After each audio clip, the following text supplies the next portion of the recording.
যারা বলে পিআর পদ্ধতিতে নির্বাচন চাই, ভাই সব আপনারা পিআর পদ্ধতি বুঝেন? পিআর পদ্ধতি গায়ে দেয় নাকি খায়? বাংলাদেশের মানুষ বুঝে না। আমরা বুঝি এক এলাকায়, একটা সংসদীয় এলাকায় একজন নির্বাচিত হবে, জাতীয় সংসদের এমপি হবে, জনগণ তার সাথে যোগাযোগ রাখবে, জনগণের সাথে যোগাযোগ তার থাকবে, সেই এলাকার বিভিন্ন রকমের সমস্যা, আইন কানুন সম্পর্কে সে মাথা ঘামাবে।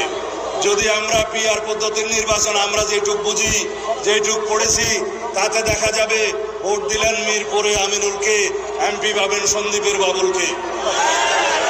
এই পদ্ধতির নির্বাচন বাংলাদেশের মানুষ চায়ও না, জানেও না।